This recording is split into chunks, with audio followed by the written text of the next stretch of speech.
नसरुन अवामी तहरीक की मेज़बानी हेठ कराची प्रेस क्लब में गैर कानूनी गैर आइनी आदमशुमारी के उनवान हेठ सेमिनार मुनक़द कियो वियो आहे, जंहिं दौरान डिजिटल आदमशुमारी के सिंधियुनि के अक़लियत में तब्दील करण की साज़िश करार दिनो वियो आहे।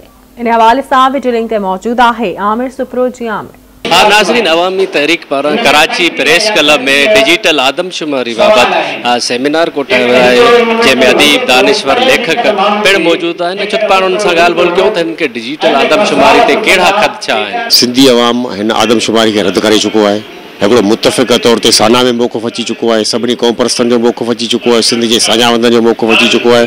उन करे असीं सम्झूं था हीअ आदमशुमारी गैर क़ानूनी गैर आइनी वक़्त खां अॻु हीअ आदमशुमारी दरअसल सिंधी माण्हुनि खे अक्सरियत मां अक़लियत में ॾेखारे सिंध ते कब्ज़े करण जी साज़िश आहे। 2012 में बिटे निज़ाम ते सिंध के इंतज़ामी तौर ते विराइण जी साज़िश कई वई त सिंध में शदीद मुज़ाहमत कई त पीपल्स पार्टी खे उहो फ़ैसिलो वापसि वठिणो पियो।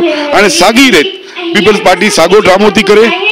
अगर पीपल्स पार्टी एतरी सच्ची आहे त जेका इन्हनि पंहिंजा माण्हू जेका फील्ड ते मोकिलिया आहिनि, जेको पीपल्स पार्टी टीम मोकिली उनखे वापसि छो नथी घुराए। सॼो झेड़ो आहे माल मिल्कियत ते, प्रॉपर्टी ते, वसीलनि ते।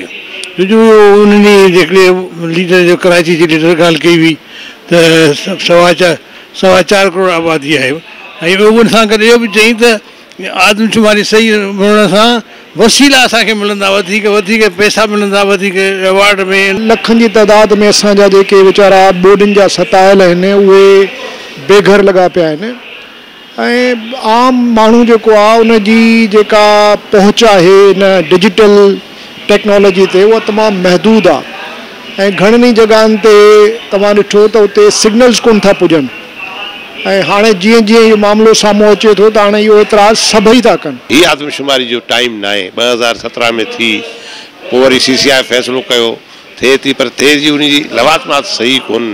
त उन्हनि खे हीअ जेके क़ौम परस्त धुरियूं आहिनि, जेके उन जा जेके एतिराज़ आहिनि उनमें टेक्निकल एतिराज़ में वज़न आहे।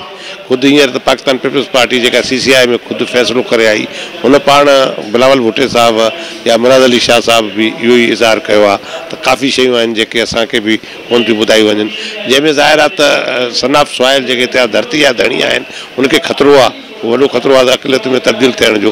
2027 में आदमशुमारी थियणी हुई, उहा हाणे 2023 में कराई पई वञे।